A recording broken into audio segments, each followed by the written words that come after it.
Hello दोस्तों, कैसे हैं आप सब। उम्मीद करते हैं अच्छे होंगे।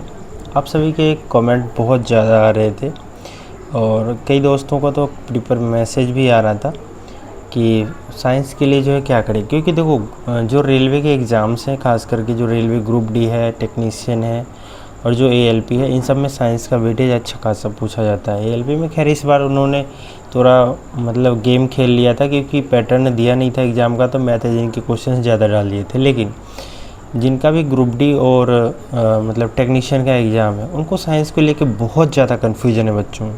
ठीक है, अब वो मतलब कई लोग तो ऐसे हैं जिनको साइंस समझ में नहीं आती है। ठीक, तो उनके लिए तो मैंने प्रेफर किया कि देखो, अगर आपको प्रॉपरली साइंस आप पढ़े नहीं है, क्योंकि बहुत सारे आर्ट बैकग्राउंड से होते हैं, तो टेंथ में तो सबको पता है कि ऐसे वैसे रट्टा मार के पास कर जाते हैं। हाँ, ये ओम का नियम है, ये पढ़ लो, ये पूछा जाता है, ठीक है पढ़ लिया। ये न्यूटन का लॉ है, पढ़ लो, पढ़ लिया।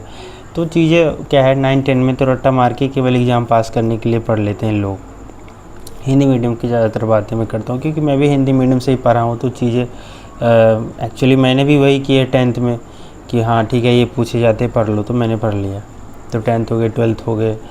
ठीक है, तो अभी क्या है, जो भी टेक्नीशियन के लोग हैं और जो रेलवे ग्रुप डी के हैं, क्योंकि अभी जो पेपर आपका 22,000 वाला है, अभी होने में थोड़ा वक्त है। ठीक है, तो अभी आप कर सकते हैं। तो उसमें क्या है, मैंने प्रेफर किया था कि अगर आपको साइंस नहीं आती है, ठीक है, अगर आपको आती है पहले से, तो आप सीधा एनसीईआरटी प्रेफर करिए। ठीक है, अगर नहीं आती है तो आप किसी टीचर से पढ़ लीजिए, जैसे उनका कोई कोर्स आता है। लेकिन एक बात ध्यान रहे कि टीचर आपको पूरा नहीं पढ़ाएंगे। ठीक है, क्योंकि टीचर आपको जो है जो टॉपिक जहाँ से सवाल आते हैं मोस्टली वो करा देते हैं वो, और फिर वो निकल जाएंगे आगे, और जो बुक में है बहुत सारी चीज़ें रह जाती है, फिर आप पूरा नहीं कर पाओगे। यदि आप चाहते हैं कि आपका साइंस में अच्छा स्कोर आए, जैसे 25 नंबर का पूछा जाता है, टेक्नीशियन में 40 नंबर का पूछा जाता है, आपको लगता है कि मेरा अच्छा स्कोर हो, then you have must read NCERT 9 और 10। ठीक है, मैं किताबें दिखा देता हूँ। ये किताबें तब की है जब मैं पढ़ाई किया करता था, मतलब रेलवे ग्रुप डी के लिए 9th क्लास की है, मतलब पुरानी होगी, मैंने बहुत घस के बराबर कर दिया इसको। ठीक है, ये 10th की है। ठीक है, तो ये ओल्ड एनसीईआरटी है, अभी न्यू एनसीईआरटी आने वाली है, लेकिन अभी आप इसी को पढ़ के जाइए। अभी आप जो ओल्ड एनसीईआरटी मिल रही है मार्केट में, उसको लीजिए और पढ़िए। बहुत सारे लोग पूछ रहे थे कि आपकी नोट से हो जाएगा क्या। मैं इसका जवाब दूंगा सीधा सीधा, नहीं। ठीक है, क्योंकि कोई भी एक चीज़ आप पढ़ोगे ना तो नहीं हो पाएगा यार। उसके लिए कम से कम आपको 2 सोर्स प्रेफर करना है। एक सोर्स क्या है, मैं हमेशा रिकमेंड करता हूँ कि एक आप एनसीईआरटी की बुक्स पढ़ो और दूसरी आप प्रीवियस ईयर के क्वेश्चन लगाओ। ठीक है, जो अभी पिछले 5 साल के 2018 से जो ग्रुप डी का पैटर्न थोड़ा बदला है, तो वहाँ से लेके अभी तक के जो साइंस के सवाल आ रहे हैं आप उसको लगाइए। बिना प्रीवियस ईयर और एनसीईआरटी के आपका एग्ज़ाम नहीं निकलेगा bro. You must have read NCERT. मतलब मैं जो कह रहा हूँ ना, ये 100% सत्य है। मैं कोई कोर्स नहीं बेच रहा हूँ आपसे, जो मैं आपको ट्रैप में डाल के बोलूँगा कि ये लो मेरा कोर्स ख़रीद लो। भाई नहीं हो पाएगा बिना एनसीईआरटी के। जहन में डाल लो इस चीज़ को, एनसीईआरटी पढ़ोगे तभी होगा तुम्हारा सिलेक्शन।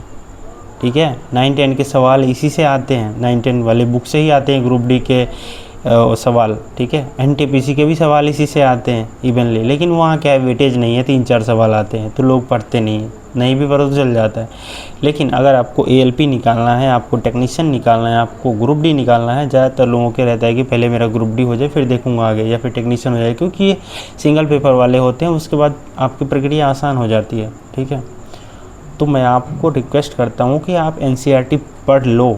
मैंने बहुत धुरंधर देखे हैं मैथ रीजनिंग वाले, एनसीईआरटी नहीं पढ़े थे, टीचर के भरोसे बैठे थे कि वो सर जो पढ़ा देंगे वही मतलब मेरा काम हो जाएगा। और सर भी ऐसे ऐसे आजकल मार्केट में लॉन्च हैं कि बोलते हैं कि जो पढ़ाऊँगा वही आएगा।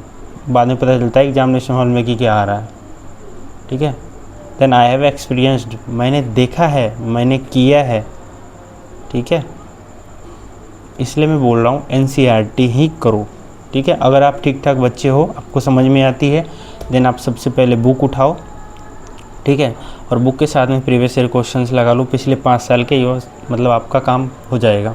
ठीक है, लेकिन अगर आपको कॉन्सेप्ट्स नहीं आते हैं साइंस के, ठीक है, तो आप जो है किसी टीचर से पढ़ लीजिए। बट हाँ, ये मतलब पूरा डिपेंडेंट मत हो जाना उस टीचर के ऊपर कि वही आपको पूरा करा देंगे। वो नहीं कराते हैं, कोई भी टीचर हो। मैंने बहुत कुछ देखा है, मैं बहुत कुछ जानता हूँ। ठीक है, किसी से फाउंडेशन नहीं पढ़ा, लेकिन अभी मेरे भाई लोग जो छोटे वाले हैं वो लोग कर रहे हैं, तो मुझे मतलब देख रहा हूँ अब मैं। ठीक है, क्योंकि मैं तो जिस टाइम पर आया था तो मैंने NCERT पढ़ी थी 9-10 की, किसी से कोई ख़ास क्लासेज नहीं लिया था किसी का स्पेशल, ठीक है ना, क्योंकि मेरा साइंस बैकग्राउंड रहा है तो मुझे समझ में आ जाती है, दिमाग थोड़ा हेल्दी मतलब है थोड़ा सा, तो चीज़ें पकड़ में आ जाती है, ठीक है। ऐसा नहीं कि आपका हेल्दी नहीं है, आपका भी हेल्दी है, आप उसका यूटिलाइज़ करो। आप अगर बार बार चीज़ों को करोगे ना तो हो जाएगा। बहुत सारी चीज़ें जैसे उसमें प्रैक्टिकल तौर पे दी हुई, जो प्रैक्टिकल दिया हुआ है वहाँ से सवाल पूछ रहे हैं, तो आपको ना मतलब थोड़ा गहन पढ़नी होगी, गहन वाली पढ़ाई पढ़नी होगी।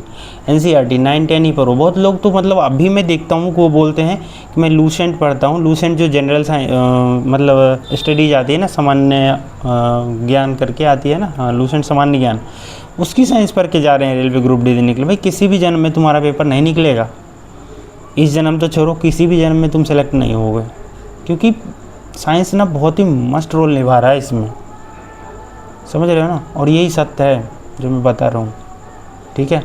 देन समझ गए हो तो NCERT खरीद लेना जा कर के, ज़्यादा महंगी भी नहीं है।